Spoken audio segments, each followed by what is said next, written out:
this. Okay. But excuse me, we did a lot of training here back in the States before we went overseas. Now we had a wounded battle of our own here in the States. On the same day that they made the invasion of Normandy, one of our soldiers, we were taking target practice with our tanks, and we would shoot and we'd go out and mark our targets, come back and sit down and take instructions. Well, we had a soldier pick up a dud out on the firing range. I was on the truck that drove, riding the back with him. He had a dud in his pocket. Oh my gosh. And we sat down in there and was taking instructions. Now, you're not gonna believe this. He sat down there and started pounding that thing in the ground between his legs. Why? He had his back to me. I could reach him with my hand. I had my muskets. You know what muskets are? It's what we eat out of. Oh, the musket. Yeah. Buttons on my fatigues. It blew them off of me. Oh. A piece of shrapnel hit me on the thumb. 3 soldiers were killed. One of them was one of my closest buddies. He and I were married. He got married and I got married on the same day in Oklahoma. And 2 others, plus the one that had the dud. He lived long enough to get him to the hospital, blew both his legs off, both his arms off, and just filled his guts with shrapnel. And that all happened on June the 6th, 1944 in the United States. I tell you, there's some experiences that I've been through that's the reason people say, well, you talk too much. I said, well, maybe that's true, but A lot to say. if I don't talk it, history is not going to be told. That's right. Right, the schools are not telling in school, are they? Oh, by the way, you're a counselor, aren't you? You do any teaching other than that? I try. You try. They have me buried in paperwork. Oh, I'm sure that's Yeah. right. And you have told me before that you are, but I've never heard you tell me what school you did. Well, they sent us to that. And I don't know how many miles that we have traveled from Belgium clear to the southern border of France. We were in the northern part of Belgium. And we crossed this Siegfried Line up on the North Army, going into Germany. And we were in between the Ruhr River and the Rhine River. And this is where I got injured. We had word that a lot of the Germans were giving up, firing all their ammunition and giving up and then surrendering to anybody that come to it. Okay, we were standing there, sitting there in the tank, and I looked up and here come a horse-drawn vehicle with a man in it, and I thought he was going to give up to us. Instead of that, he turned and went the other way. I told him a 30 caliber machine gun. I said, bring your gun around and fire a few 30 calibers at that guy. Maybe he'll come in and give up. Back. Okay. In a tank battalion, you've got 2 solenoid switches. One right beside of each other. One's a 35 millimeters, and the other's a 30 caliber.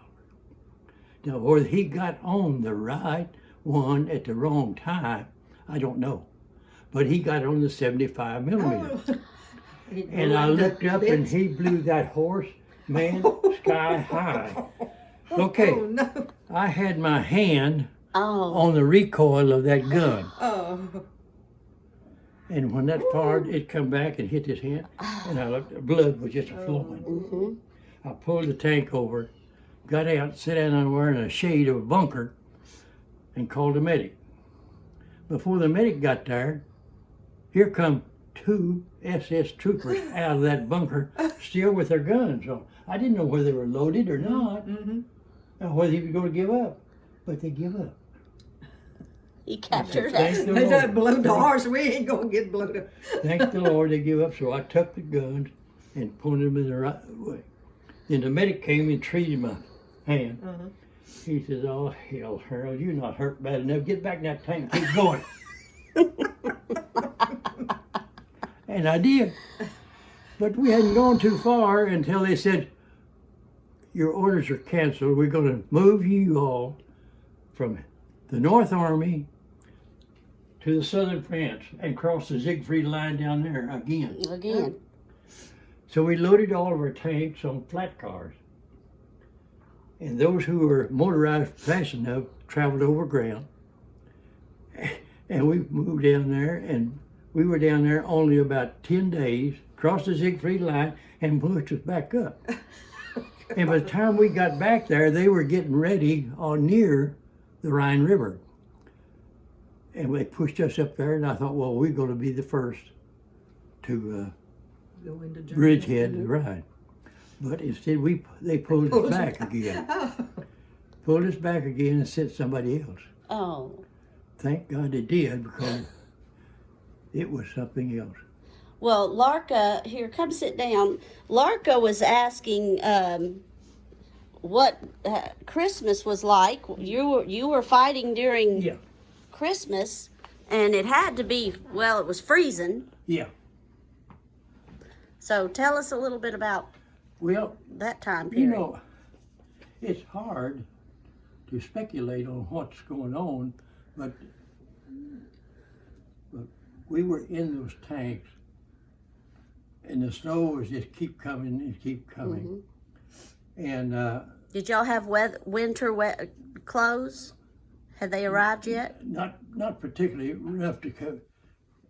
You got to visualize that tank. The motor sitting in the back here. Hot. Oh. It had a big fan that's cool. Yeah. And the tank commander and everything was sitting in front of them. And when it was running, the tank was running, that motor was running, that fan was going, and it was blowing right up your rear and out the top of that thing. And that made it that much colder. I Oh. thought it'd be hot. But anyway, trying to get by in that kind of weather, the poor old infantry boys were trying to wade themselves in, and they would get on our tanks and ride until they either contacted the enemy, then they'd jump off and take position. And my gosh, that snow and tank was forging it through there, and it was, I would say, almost thigh deep to me. Of course, that's not very tall, but it was pretty 2 feet Cold. at least. yeah. And Does that tank ride on top, or does it cut through? Because it's so heavy, it cut through. it cuts through. And sometimes it was ice, was it? And it would slide off. Ooh. So they got some other stuff to put on the tracks, but they had to go back and research every tank if they had it and where they might get some, and then put them on the tanks. And my gosh, it'd take a week or more before you do that. And you might be killed before you got there. But anyway, we was traveling along there, and it come night, and I hovered down in that tank, closed the hatch down, and tried to take a nap. We all tried to sleep some, but fighting up there, that's the only place you had. Either that or you get out and go with the infantry boys somewhere. If we found a house, that's fine, but very seldom we found a house that wasn't already preoccupied by the enemy. And as we did that, and the next morning I got up and raised the hatch up, and my gosh, the tank had slick ice all over it. I stepped out on it. I grabbed a hold. I said, man, I can't even walk on this thing. I let loose and jumped off of that tank. And I've had what you call kind of bad knees all my life. I think I hurt them playing basketball in high school. Probably. And they give away on me. picked me up, sent me to the hospital. They checked it out. It said, nothing is broken. Says you just going to have to relax for a little while, let that kind of ease. Well, I heard along about that time that Patton was looking for replacements for Tank men. I said, I ain't going to Patton. I found a truck that was going back to our company, and I went 80L to that hospital. Captain Barry says, Harold, you can't do that. I said, well, Captain, I wasn't going to Patton. He says, take care. I'm going to send you back with somebody that'll check you out. Well, he did. They checked me out. I come back to my tank, and I had gone with that tank until the end of the war. And Debbie, I never lost a tank in the fighting. I seen some that was hit, that just ground their men up in the hatch. People says, how did that happen? I said, well, let me tell you something. Them Germans had an 88 millimeter gun on their tanks. If I were going to be hit by one, I'd rather for one to hit me at 500 yards than hit me at 1,500. Mm-hmm. Why? Because I said, at 500 yards, that bullet would go complete our tank and out the other side. Yep. But at 1,500, it'd go one through and just sit there and grind up the men in it. So we went ahead after we whooped them, crossed the Siegfried Line and crossed the Rhine River, and we fought all the way to the Elbe River, and we was getting ready to make our last battle stand. We had orders in our company for them to take one tank, two tanks, and 8 to 10 infantry boys on the back of those tanks, go out and contact the Germans to see where they're at. Well, here, Lieutenant Tompkins took his tank, and I took my tank with the infantry boys, and we struck out. We go through a little village, the people there, oh, good, they just left. Another village, same thing, they just left. The third visit, they didn't leave. They hit the lieutenant's tank, knocked it out. A bullet with a bazooka gun, they hit that tank, went through, cut both of his legs off, and he was the first man out of that tank. But we found him dead. The civilians had taken care of him before we left. And I pulled my tank around his, and I told my gunner I had started firing 30 calibers, trying to keep everybody pinned down. I wouldn't fire the 75 because we was in a kind of a wooded area, and I didn't want to shrapnel and stuff to fall back on them. So I had got permission to install another 30 caliber up on top of where my loader and radio operator worked. He was about 6'4". He stood about this far out of the tank. Yeah. And there he was, and there I was with both heads out, and he started firing. He fired the rest of every box of 30 caliber we had. I don't know whether he killed a lot of people or whether he kept them pinned down to the point where we got everybody out safely, didn't lose another man. And for that, we was there for about an hour doing this fighting. And for that, he and I were recommended for the Silver Star, and both of us got it. Now that was on May the 1st, before the Germans surrendered on May the 8th. Right before. So we got there, crossed the Elbe River, met the Russians at the Baltic Sea when the Germans surrendered. And we thought, well, it's all over now, we can go home. But you don't do it that way. What did y'all do after they surrendered? Well, they after that, they divided up the areas where the Russians would have so much care of, and we would have so much care of. And we were sent back to, let me think of that name of that place, to be, take care of the people there in that area there. And the Russians was across one side of it. We were on this side here. And Lord, we did that. But they set up a nice place that we could have entertainment. We could go out and have a baseball game, or we could go to school and learn about this, that, and the other while we're still there. Well, where were the German prisoners? Because I heard there were so many they couldn't take care of them properly. We couldn't hardly get down the road because once they started giving up to us, they didn't want no part of the Russian prisoners. Oh, yeah. And I can't blame them after that. They tried to whoop Russia back before they really took over France, you know.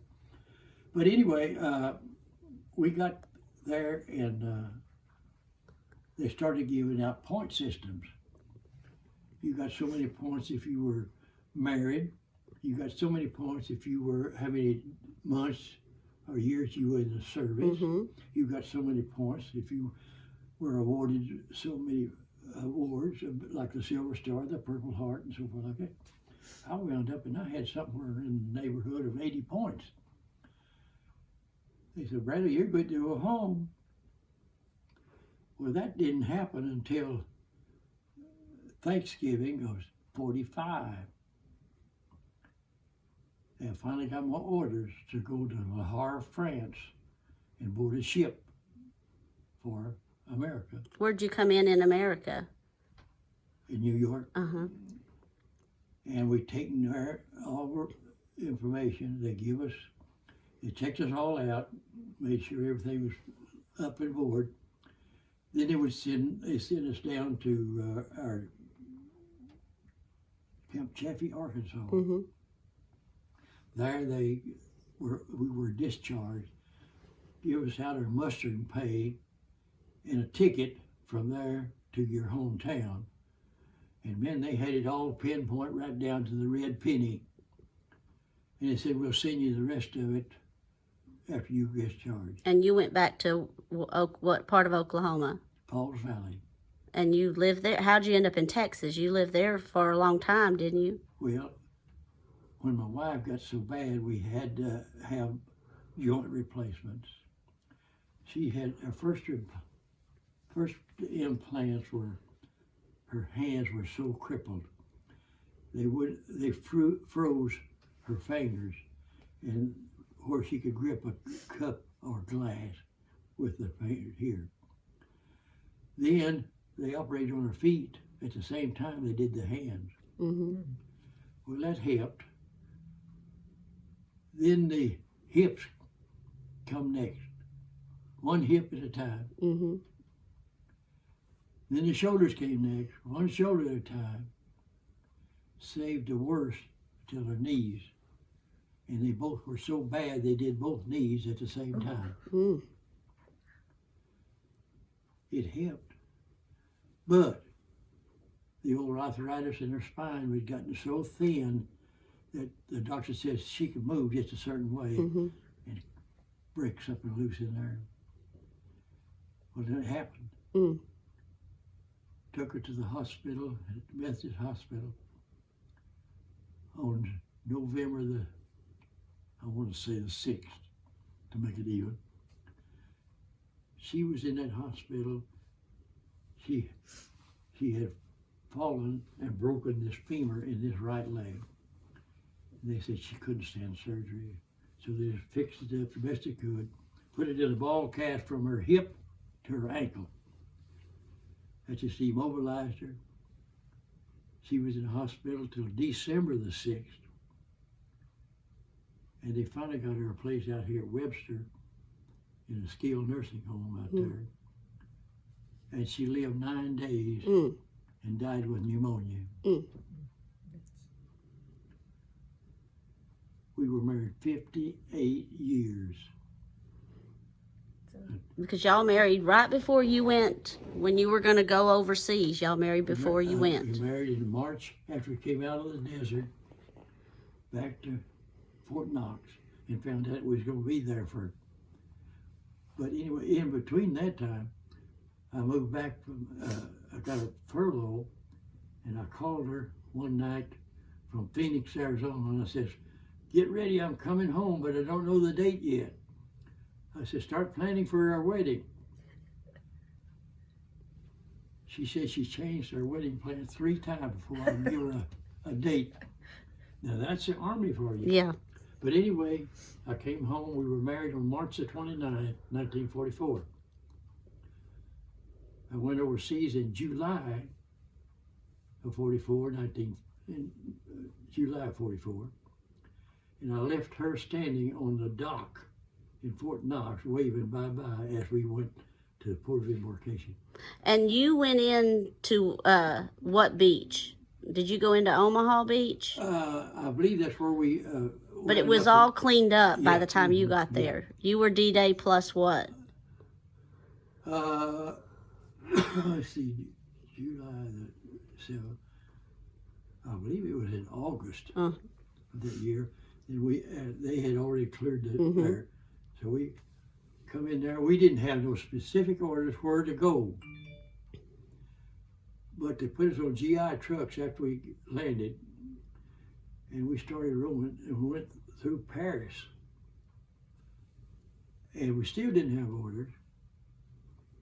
And we finally got orders from the 1st Army that to send us to Belgium. Now we were about 28 miles from Aachen, Germany. And we bivouacked and camped in an orchard in foxholes until the people there got arranged to where they started taking people into their homes. And we were there when Germans sent one of their buzz bombs, we called them. Tell her about those buzz bombs. I've heard them overhead on video. And they made the darndest noise. Oh. It scared you to death. And when the motor cut out, you never knew where it was coming down. The Germans didn't have that perfected because when the motor cut out, it just dropped.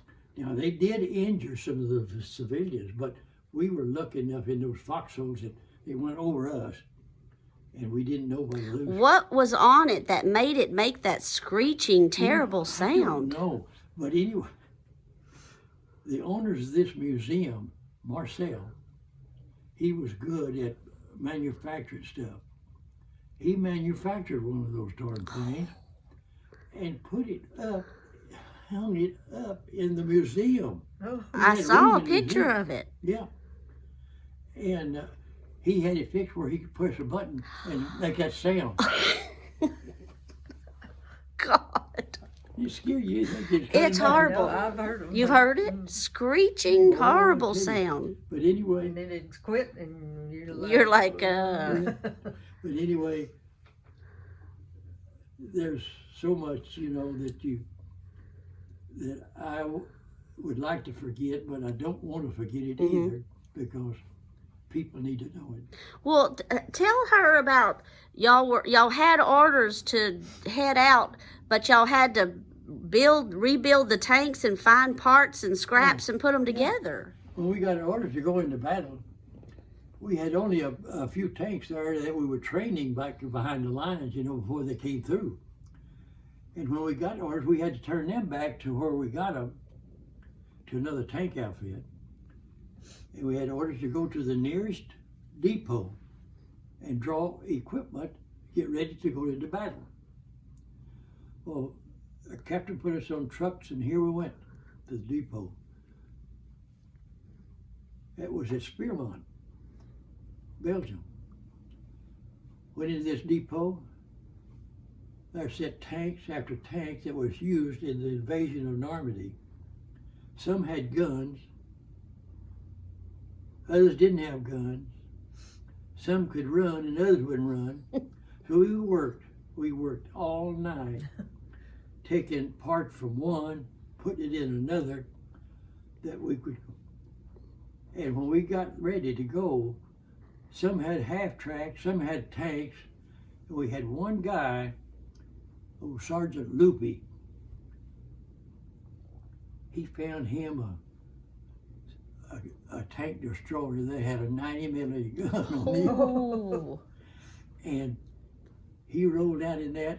Captain Barry's, we was traveling up there, getting ready to get in position. And the other tank battalions and infantry was said, y'all don't need no part of everything. You got they got everything up there, and we got nothing. Captain Barry said, well, we don't look very good, but we are fighting son of a gun. And away we went into battle, and we stopped Adolf Hitler's hand-picked armored division commander, Joachim Piper. Mm-hmm. And we forced him to turn around at Stumont, Belgium, and go retreat back. And the last time we seen anything of him was at L'Église, in which that was where we were headed. And he dropped everything he had, took very few men with him because they got killed, and headed back to Germany. We never saw him again. But in later years, it was reported that he got caught somewhere in southern France and somebody set his house on fire. Was he responsible for that Malmedy massacre of the American troops? Yeah, that's the part I'm leaving out. Mm-hmm. Is Malmedy, when they came through there, he wasn't taking no prisoners. He'd capture them, take their guns, and order them to be shot. There's pictures, I have a newspaper clipping somewhere, Mm-hmm. shows a picture of our men lying face down in the snow. How many? It was 80 something, I think. they It was just- 80 something. Mm. That he had killed, just ordered them to kill. Did your tank ever get hit? Uh-uh. Because I bet you that was the loudest racket when it got goodness, I hit. tell you. If it ricocheted off, but I tell you for sure and that was one thing we could not fire a direct shot at a German tank and hit it. because they had that armor plate. We either had to fire a smoke screen to hide us from him, and we could outmaneuver them. We'd have to go around and try to get a shot from the side or the rear. Because they reinforced the front. Yeah. Mm-hmm. And we knocked out several that way, but otherwise, The Panzers. How far away could you be and still hit them? we could probably hit one at 500 yards. Yeah. If we got a shot at the sideways, Yeah, breaking the tracks and stuff where they couldn't maneuver. yeah. And sometimes we would get a shot up, and we could shoot and lock their turret with a bullet where they couldn't traverse it, which was. We had as a report. Now I don't know how true this was. Is a report that one of our outfits shot us at one, and his bullet went down the German's gun barrel. Oh, That jammed him up pretty good. Yeah. well, I wouldn't want to be the guy that's had to stand up there with that machine gun because you're a sitting duck up there. Well, that's right. And we didn't have those all those heavy. They Mhm. wasn't bulletproof. Yeah. And then the drivers that sit up front, the two, they can put their head out or they can close it. And I they- wouldn't they put could my head drive out. And learn to drive with by a periscope. Uh-huh. And of course, you can do it so far, but they could see a little bit outside. So what was your tank? What was it, a Sherman? Yeah. Uh, Sherman. Sherman, what size? 70? M4. M4, 75 millimeter? Were the Panzers faster than the Shermans? No, I don't think so. You don't think they were just bigger? They were were bigger. big. Yeah. And reinforced better. And the thing about it is, you don't realize how big they are. But there's one place that our tour would always go, and they had one of these big Tiger tanks with their gun, And my gosh, you stand there and look at that thing and said, no wonder we were scared of it. Mm-hmm. Well, you know that And the book I tank, sent it you? was Yeah. only separated from it. But it's still so Oh, cold. yeah. I don't know how y'all. They said, Infantry. I don't know, they said it was the coldest winter on record. That's what so many soldiers have said.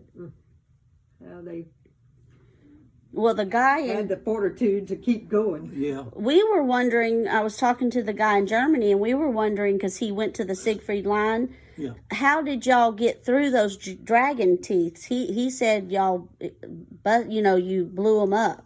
Is that? Well, they did fire a lot of them in there, but a lot of time we had tanks with kind of a bulldozer deal on it. Oh, too. and you scooped. And they scooped dirt and stuff up. Oh, and went over and them. went over 'em. Okay, yeah.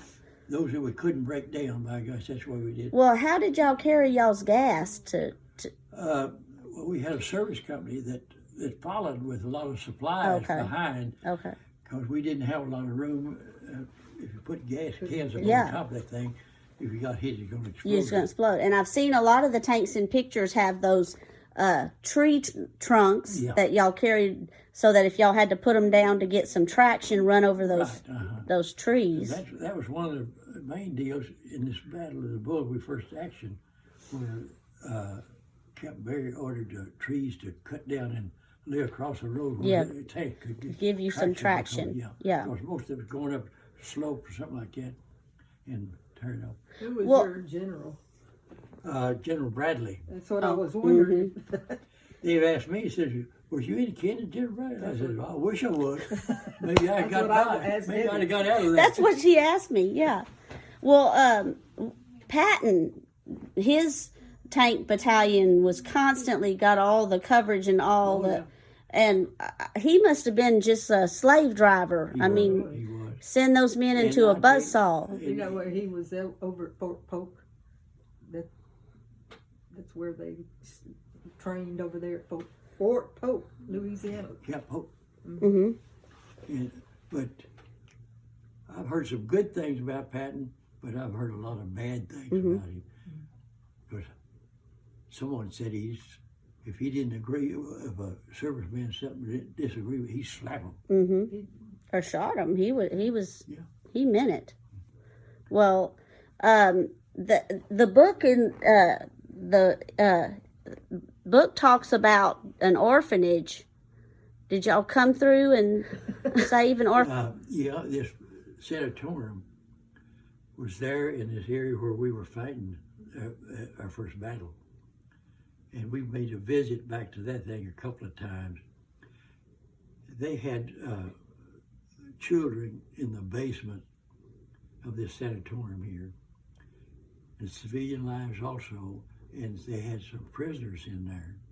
They were all down in this basement, and the Germans had fired, knocking sides out of that building with them in there. But you know what? Everyone that was in there was saved. Mm. There was one killed during that whole battle. Mm-hmm. But we went back by there a couple of times on our tours, and it had been restored Mm-hmm. to really nice. Mm-hmm. And it was a pleasure to look at it then. Yeah. What it was when we fought there. Well, and I told her the man that walked up to you at one of the ceremonies was a little boy that Yeah. you came through, and he remembered you. Yeah. And they presented us with some certificates of appreciation for doing what we did and for coming back and visiting. Mm-hmm. It was quite It was wonderful. quite an impression on me. Mm-hmm. Something else. All meaning. Well, what did he farm up there? Well, we had a 200-acre farm that his dad had give each one of his kids a farm. His dad was a great handshake contractor. Mm-hmm.